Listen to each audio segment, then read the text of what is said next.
In the next session that we have here, our panel will further discuss the lives and needs of today's children and young people, and we'll also look at how the media with which they engage can help them or fail them.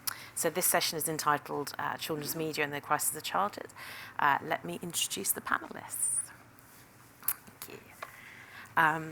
We have Anne Longfield here, Executive Chair of Children and Young Lives, Laura Bunt, who is the CEO of Young Minds, Rachel Huggins, the co-CEO of Internet Matters, and Maddie, Moate, the presenter, YouTuber, podcaster and producer. That's a long title. But before we hear from them, Paul spoke a lot in his speech about the values of public service media. And for your reference, we're going to have a slide, I hope. Here is how the CMF see public service media values, albeit in an adult form. And the list is quite long, but we'll leave it up on the screen. I know people are taking pictures.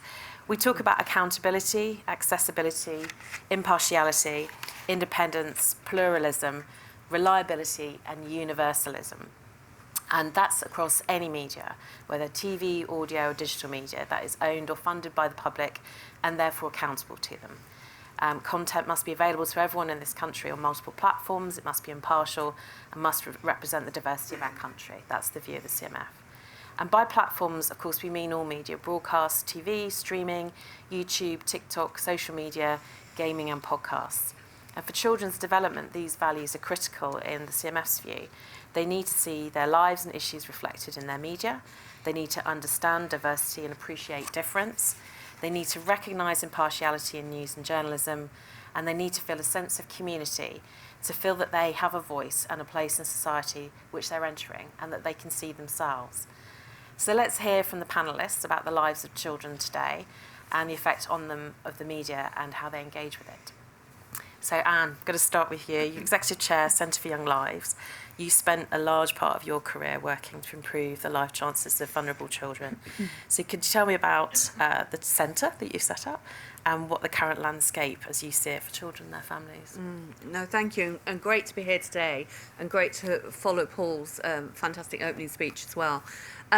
So the Centre for Young Lives is a new think tank and innovation unit, we call it, which sounds kind of quite garbled, but nonetheless, it's about bringing together research and policy, but doing and innovating and pushing relentlessly and kind of boldly, hopefully, for a better deal for children. And I think that goes to the core of what we're seeing in children's lives now. Children have been, in my view, hugely neglected, especially over the last decade, and are living in a world which just spins around them in complexity in a way that just wasn't the case even 20 years ago. It's interesting that 30-year-old cut-off points like Paul was talking about there. You know, go back and you had, you know, this kind of almost simple world of, you know, the odd social media platform or a brick phone growing up. It's not like that anymore.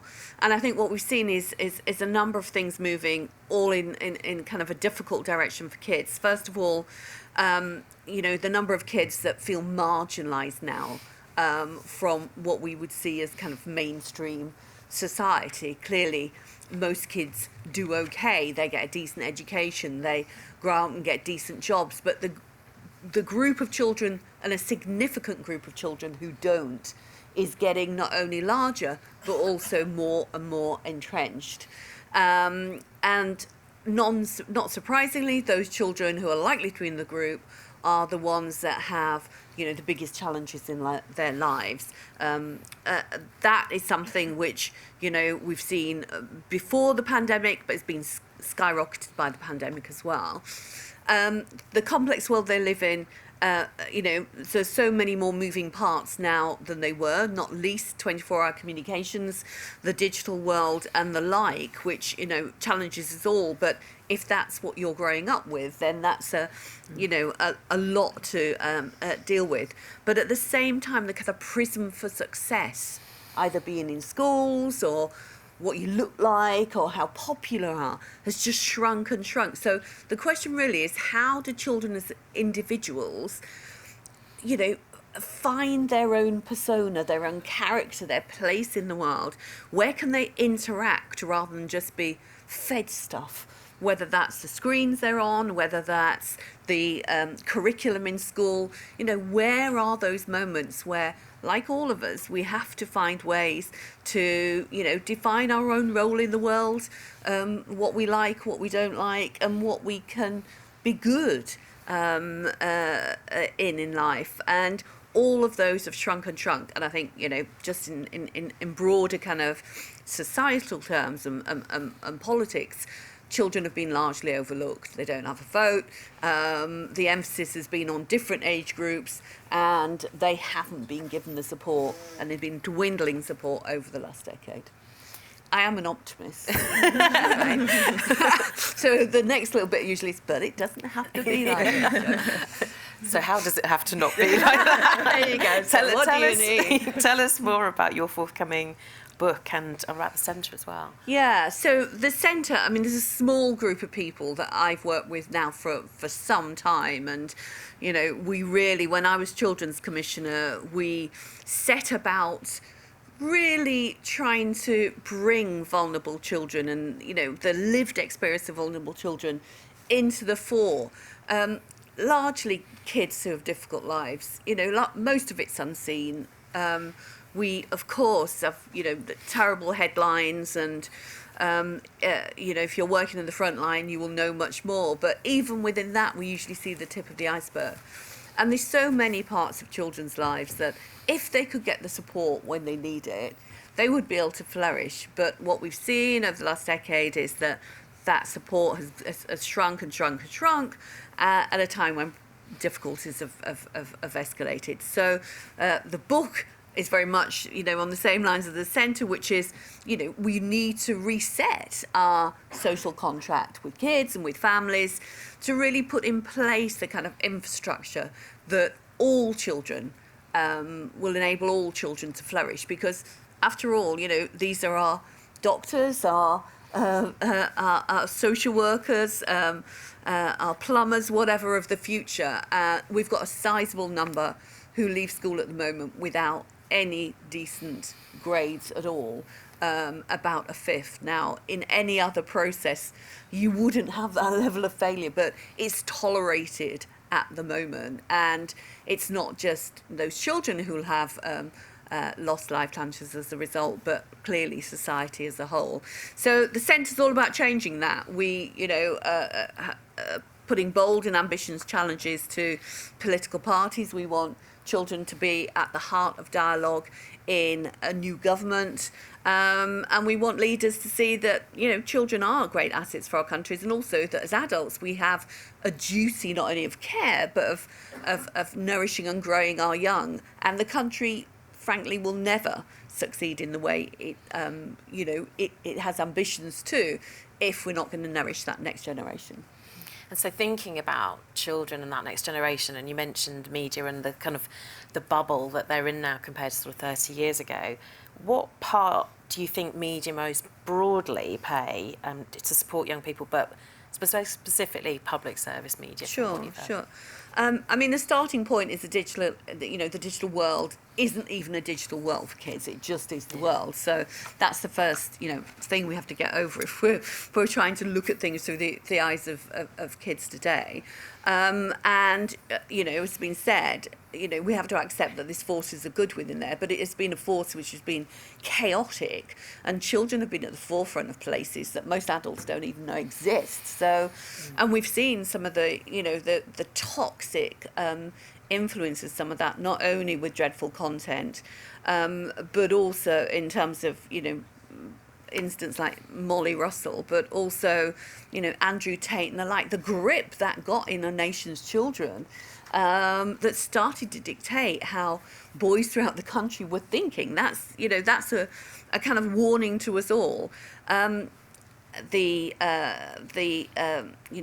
Online Safety Act, again, I think is a good step, but nonetheless needs to be bold. But within that, the kind of content, the kind of interaction, I think that kids are looking for is, yes, that reflection of themselves, that interaction. The interaction is the thing that's missing so much from a lot of children's lives now, not least, as I say, in the classroom. But that ability to be able to be part of something that goes beyond just individual experience as well. So I think there's a richness there which children are just aching to be part of, but probably don't know it exists more and more, if you like. I think there's a real opportunity to work with schools. I do think there will be a revival of creativity. I told you as an optimist in schools, because I think there has to be. And I think the partnerships there within schools, within communities, with families, to grow that understanding and really replenish that involvement in children's media. Of course, public service media have been a core aspect of that. But I think the other part, I'm talking about children being overlooked often in political decision making. That's what we're seeing here yet again, and very, very clearly so. But I think, there is something, and a real believer in this myself, is we shouldn't wait for someone else to fix it, because there was loads of people in this room that could do so much, and I know are doing so much. But my mother was a great Yorkshire woman with lots of sayings, mostly about getting on with stuff, and she'd always say, if you want something doing, do it yourself. I've just set up a Centre for Young Lives, but it goes deep. But there is something there about, there are lots of opportunities at the moment, but there aren't the champions in the place we need them to be doing it necessarily. We know that money isn't, everywhere. However, this is so important. We shouldn't let that opportunity go. So not only kind of let's demand it, but also let's say, and here, we're going to be actively engaged in leading this too. Thank you. So there's a lot there around the role of children, government not hearing about children. Also, I sort of really heard about the sort of sense of isolation that maybe digital media brings, and sort of coming on to you, Laura, seamlessly, CEO of Young Minds. We know there is a mental health crisis amongst children and young people, and it's constantly discussed, and there's articles about it all the time. And you can talk about what Young Minds does, but it's not the only reason. That media and social media is not the only reason that's causing that. So it'd be good to hear from you about your thoughts about what the challenges for young people at the moment. Thanks, Emma, and thanks, everybody. It's really good to be here this morning. I'm Laura. I'm CEO of Young Minds. We're a charity that works alongside young people to fight for their mental health. And we provide support directly to young people, lots of kind of user-generated content that young people share with each other around what works, as well as supporting adults around young people so that young people have someone to turn to. And we do a lot of advocacy work and influencing in partnership with others as well to try and change things that make a difference for young people. And on this question, I was sort of reflecting on the word crisis, and we've heard it quite a lot this morning. And in many ways, we are absolutely in a crisis, and the kind of urgency of that is very real, and the sort of the way that word sort of like gets us all to sit up and pay attention. We are seeing rising prevalence amongst young people of mental health issues. It's just going up and up and up. We are seeing referrals for child and adolescent mental health services at absolutely record high. Every single time the data comes out, it's the record. We're seeing referrals to crisis support, which is for young people that are potentially suicidal or in sort of a state of crisis where they're self-harming or are just in such a profound space of anxiety and harm that they can't leave their room. They're young people that are really really having a very difficult time, and there are experiences that we hear about in terms of families just being absolutely pushed to the brink of worry, with young people in their lives not wanting to go to school, not in work, not in college, really at breaking point. And there's a sort of hopelessness in being on the waiting list. I mean, with some of our helpline services, we hear from families who've been waiting for up to 3-4 years to even get an assessment for support. And that's not a criticism of the amazing people working on the front line, trying to do their absolute best. It's just we are seeing this kind of huge surge in demand for young people. But I do want to kind of think about this word crisis, because actually, in my view, and one of our values is that we're optimistic, so we're also bringing that perspective to this conversation. But the crisis isn't with young people. The crisis is in the systems and conditions around them, and some of the things that Paul talked about earlier. It's in the fact that the internet has changed everything, and yet institutions and services haven't responded. It's in the fact that the education system just feels like it's really out of sync with the way that young people's needs are changing. It's in the fact that young people are growing up in this deeply anxious world where they're seeing, you know, threats to human rights, LGBTQ plus issues, gender inequalities, climate change. You know, their sort of deep-seated fear about their own security and their own future is, of course, having a really profound impact on their well-being and their sense of kind of promise and hope for the future. And then we layer onto that COVID impacts, which, you know, we are only beginning to understand the way that that had such a deep effect on young people. And all of this is, you know, sharpened if you're a black young person, if you're a young person from another minoritized community, if you're from a marginalized young person, you know, you are facing further barriers, whether that's through increased risk of living in poverty or not being able to access services, or indeed your experience of those services being very challenging because of the different intersecting identities that you have. So there's a huge set of issues that we see as affecting the young people's mental health. And yes, social media, or the media, but obviously for young people that is social media. They are a generation that is constantly online. We did some research recently which found that almost half of young people spend about 20 hours a week online. And that's, you know, that can go up to even more. It's sort of a huge amount of young people that are constantly kind of engaging with the digital world, because as Anne said, that is their world, and that's largely media and video and audio. So, you know, TikTok, Instagram, YouTube, like that's where young people are. So in talking about media, I will generally be sort of referring to social media as the main kind of content for that. But young people's views and experience of social media, you know, they do take quite a balanced perspective on it, actually. And they know that there's a sort of lack of control, and they worry about that. They worry about the lack of control they have around social media, and, you know, how, and the kind of potential harm that causes them. But they also, and they can see, you know, the ways that data and information can be manipulated, and I think do genuinely feel concerned about that. However, they also really see the positives, you know, the ability to build community, the ability to find others, to kind of learn more about their experience and sort of sense make their experience. And so, you know, I think in terms of thinking about young people's mental health, we tend to think about technology, media, as almost a lens through which to understand young people's experience rather than a driver in and of itself. So, you know, if you're bullied in school, you're going to take that home with you now, because that bullying will continue online. It will continue through WhatsApp or Instagram or the other platforms where you are.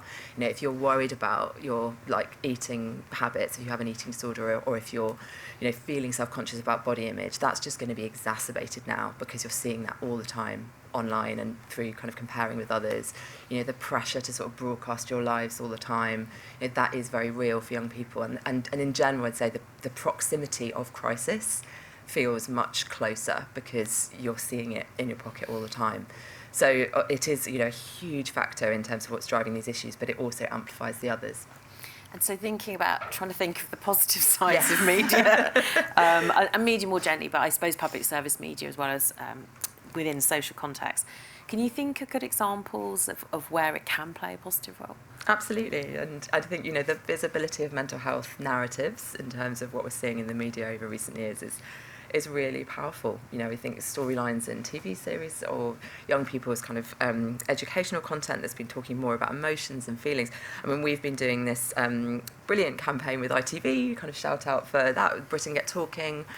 We're part of that with Mind and a couple of other mental health charities, which has been, you know, really sort of picking some like landmark moments, so in the middle of Britain's Got Talent or Love Island or whatever it is, to sort of talk about mental health and to have a conversation. And we did a campaign with them in the autumn with schools about a different kind of homework. So encouraging children and young people with their families to talk about what's going on for their mental health and what could make a difference. So in terms of that kind of culture making, shaping attitudes, telling a story, creating space and permission for young people to have those conversations with the trusted adults around them, media has just such a profoundly important role. And then I'd also want to encourage all of us really to listen to young people, you know, be guided by their habits and what they're doing. And you know, we hear about some amazing things that young people are using content and technology to actually sort of really cope with those feelings of isolation and loneliness. So, you know, like going back to sort of familiar programs or videos or kind of content, like young people are looking for a lot of very sort of accessible and authentic content, sort of things that they recognise from their own lives. And we're seeing that in the rise of sort of different kinds of platforms like Be Real, for example. Young people wanting something that feels very like them.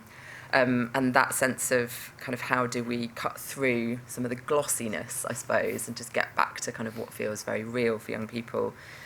Audio as a way of experiencing emotions. Young people talk a lot about finding that a helpful way of sort of managing their own kind of well-being. So there's a huge set of things that feel really, really positive. And I think as much as we can, trying to create that space to listen to what makes a difference for young people and co-design that content with them, I think will make a kind of big difference. So some real common themes coming out here about isolation, but also self-identification and what that means. And so, Rachel, moving on to you, we're going to go a bit dark before we get a bit light again, but perhaps you could explain what Internet Matters is, and then a bit about the influence of Andrew Tate and your perspective on that. Yes. So, yeah, thank you for welcoming us here. It's kind of great to be here today and discuss some of these topics. Where Internet Matters is an online safety organisation, we were set up to support parents and carers to help them keep their kids safe online. So we're 10 years old this year, and our website is our kind of our front page, I suppose, and gives lots of guides and resources for parents to help them navigate the online world and set up devices and platforms as safely as possible for their children. We also support professionals, largely teachers, to understand the platforms that children are using and help them teach children about online safety, critical thinking when it comes to the content they're seeing online, and also how to manage their own digital footprint. But we've heard a lot before about kind of hearing the voices of parents and young people in the debates on online safety, and we're committed to making sure that happens. So we run a lot of research and we listen to their experiences, their concerns, and their opinions, and we write a lot of reports which we play back to industry and to policymakers to drive those kind of conversations. And we're all about collective action. We've talked about a lot about it's no one person's responsibility, and our main aim is that more collective action is taken by parents, professionals, policymakers and industry to kind of make sure children have safe and positive experiences online. Anne's already talked a bit about the rise of Andrew Tate, and we watched that kind of surge in online misogyny and influencers, obviously with growing concern that children and young people were being exposed to that at a young age. With the rise of Andrew Tate and other influencers, more kind of harmful and violent content and clips are being shared and seen online, particularly by teenage boys, and we were hearing from parents and schools about the impacts on their behaviour, and obviously deeply concerned that young people's views were starting to be shaped by some of this content. So we did some research with parents and young people about this, and the results were quite stark. Clear evidence that Andrew Tate does appeal to teenage boys. About 25% of boys aged 15 to 16 had a positive view of him compared to 10% of girls. But the more worrying thing was it was dads too, so the numbers were higher. So about a third of dads said they viewed him positively, and that rose to over 50% amongst younger dads, so aged 24 to 35. In our focus groups, teenage boys and dads use terms like motivational and aspirational to talk about his content, and largely he's portraying a very aspirational life with vast cars and big houses and his fitness, so that may well be the appeal. But dads were also talking about the fact that they didn't think online misogyny was a serious issue.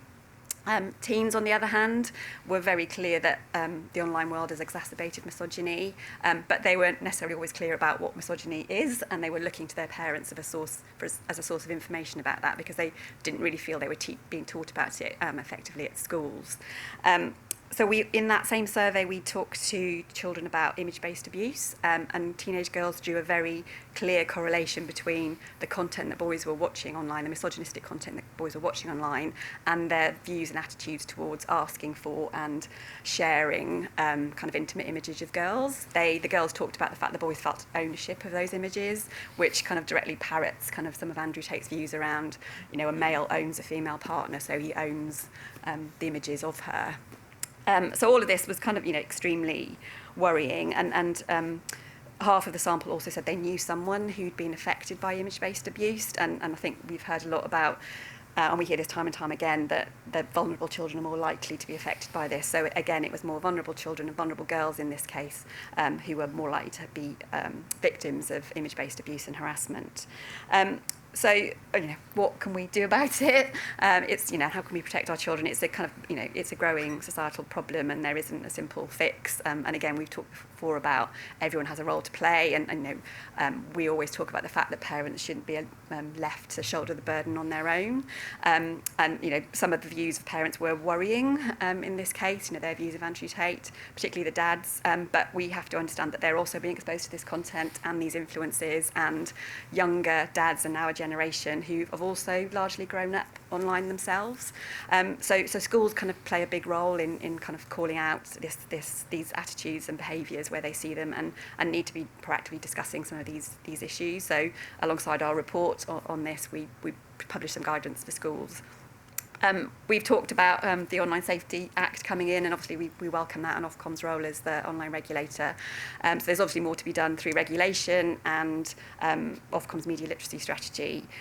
But industry needs to do more to embed those safety by design principles in their platforms. We need to make sure children aren't exposed to and viewing that content in the first place. And we're also working through some research around nudge techniques that can be used on platforms to stop young people sharing kind of intimate images in the first place. Kind of think before you share is a kind of key mantra that we would kind of encourage parents to share with children. Thank you. I'm sure not all of your job is doom and gloom. No, that was, and lots of positive tacts there about how to help parents. And so moving on to you, Maddie, you're the producer, online producer on our panel today. And it'd be really good to talk about both the good sides to everything that is about social media and online, as well as getting a view from you about the future for public service as well. Okay, what is good about it? Yeah. I think, where to start?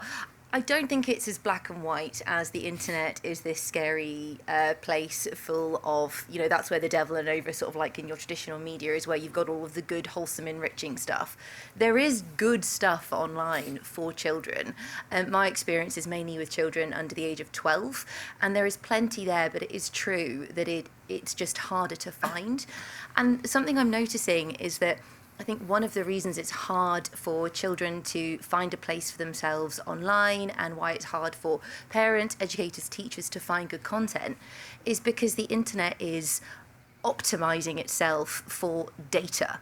Everything, we live in a world where views are currency. So it makes sense for algorithms, but also for content creators to optimize for data, not actually for people themselves. I think, back when I was younger, children around sort of like that teenage age, young teens, pre-teens, we had very clear spaces for us. We knew that we could go to Tammy Girl to buy our clothes. That doesn't exist anymore. And I think it's the same for media. The spaces used to be much clearer. Teenagers, young people knew where they went. But now, if a young girl, goes onto TikTok, chances are she's probably following the same people that her mum is following. She's probably being recommended the same Lululemon clothes that her mum is being recommended. So I think that because we are now having to optimize to get as many eyeballs on our content as possible, children are losing their space online. And I think if we were to take data away from content creators, from television producers and commissioners, what would we actually start making if we weren't optimizing for numbers and viewing figures? So that's why I think it is quite hard to find. But there is good stuff there. I mean, everybody knows that one of the problems with finding good stuff on streaming platforms and TV channels is just the saturation. There's just so much of it. And I think you get decision fatigue before you've actually found something half decent. But I think on the likes of YouTube, it is there, it's trickier to find. I always recommend the YouTube Kids app to any parents who are nervous, rightly so, of YouTube. I understand why it feels risky for parents, I totally get it. But there are settings within the YouTube Kids app where you can discover collections that have been curated by creators that you're likely to already trust or recognise, and I think that's a really good way of being able to narrow down the window of content that young people can watch. I could reel off hundreds of amazing creators, but we don't have time for that. But they do exist. And we have a session later today about finding content, because I think you've brilliantly articulated the problem, which is there is good content out there. It is difficult to find, and technology-wise, the algorithm is going to favour certain types of content, or producers are going to make certain types of content. Yeah, and content creators as well. I think, it's tricky with AI tools being so good now. It's incredibly easy to make a jazzy, exciting thumbnail that will get the clicks that you want, because really that's all you need. You just need someone, or you need a child to click on your content, and that's it. It's considered a view, which is good. But it doesn't mean the video itself is any good. Yeah. So I think the tools being made accessible to so many people also make it harder to sift through all of the stuff that's out there. But what you're essentially saying, we can't turn back the tide. No. The content's there, these platforms there, that's what everybody's saying. It's really what type of content, how do you find it, and how do we make it optimised for children, your idea of a space for kids. Thank you. I have one last question for each of the panel, which they're sort of prepared in advance for, which is looking at the positives. So I think, Anne, I'll start with you. If you could produce one piece of media for any age group which would support their development and help them to appreciate public service values, what would it be? Well, my starting points would, I guess the age group would be that transition, your Tammy girl. Because when you said that, we all knew what you meant. I can see the racks of the stuff now. It would be that age range, because I think that age group is just such a pivotal age range when kids, are moving out of often the more kind of, close-knit community of a primary school. It might not all be good experience there, but nonetheless, you know where you are. Suddenly you're thrown into this kind of survival of the fittest of secondary school. But through that period, just key stages where, you're looking for validation, you're looking to reflect your own life, you're looking to learn about other people in the world and wider community and the like. So that would be my target age range. What it would be, well, now you're just asking me to run my own choice. But I think the whole issue of having a constancy. So there's a relationship as part of that. There's an ongoing story and place that can be part of your life. I think the very kind of short-term shorts of going on to YouTube and the like just dominate now, and it's just there's a kind of flitting inconsistency around that. So I suppose, maybe I'm being nostalgic here, but I think that whole importance of drama, of relationship, of consistency over time, but that age group there, and it's a tricky age group to get because there's a whole different range of stages that kids will be at during that, even individual kids, but it's such a crucial stage. I think there's a real opportunity there to make such a difference. I think Anne's just pitched us a pre-teen Yorkshire soap opera. There you go. Somebody here will commission it. Wearing Tammy clothes. Laura, what about you? So this is going to sound like I'm dodging the question, but I'm really not, because I really would just say give them the microphone. I'm not the expert, none of us are really, and one of the things that we just try and do as much as we can at Young Minds is create space for young people to tell their own story, and to each other as well, and they know what's going to resonate, what's going to work, and it's a sort of cliche, but I'm constantly just completely overwhelmed by kind of the creativity and the ways that young people can build stuff and tell stories. So I would say ask young people, create an opportunity for them to co-design, co-create something and share it. And they could do both. They could do both. Yeah. We're building. Yeah. So user-generated content. Yeah. And through schools as well. There we go. What about you, Rich? Equally not a creator, and I want to give Maddie more time to answer this question as she is. But I'd probably go back to my earlier strand and talk a bit about kind of positive masculinity. I think there's a space to kind of show positive male values and role models in spaces where young boys are, and not just kind of the 15 to 16-year-olds I was talking about earlier, but earlier than that. So they kind of have that exposure to those kind of those role models and kind of those different ways of thinking. So kind of put those where boys are on gaming platforms, in social media, in sport programming. I think girls see a lot around female empowerment and body positivity, and maybe boys are feeling a bit invisible and left out and turning to more extreme views. So how can we turn that tide? But I'll let Maddie, no pressure. Oh my gosh. Maddie answer I this do one. just want to add, I know that I was just talking about, where are the spaces for young people now? I actually think they do exist, Be Real being one of them. Young people are finding the spaces for them. The problem is that we don't understand them. And I do think that we need to try to better understand the spaces that kids operate in. I think we are all at risk of thinking very traditionally, thinking in landscape, not thinking vertically, not thinking short form. And actually, one of the reasons why we don't know what kids are doing is because we don't actually understand the spaces that they're in. So I do think that that's quite important. What would I make? Okay, so I think podcasting is a really exciting space for kids and family. I think it's something that can be trusted. I think the quality is going up and up, and I think it's really creative. I think you're getting lots of creativity in podcasting, which you're not necessarily getting in video on other social platforms. I'd love to make a podcast where the podcast would look at factual stories from the internet and would then interrogate and investigate whether they are in fact true or not. I don't know, maybe we'll call it true or not true, I don't know. This needs workshopping.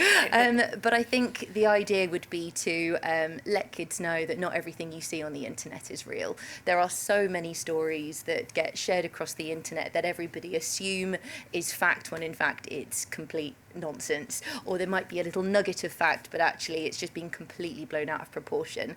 So I think, and I think that's really important with the rise of AI especially. So some sort of podcast that would be looking at helping children identify what is and what isn't real and knowing to interrogate that. Some amazing common themes coming here about sort of self-identity, about truth, impartiality, about, role models, really fascinating stuff and very sort of deep in the world of what I would class as public service media. So thank you very much to everyone on the panel. Amazing.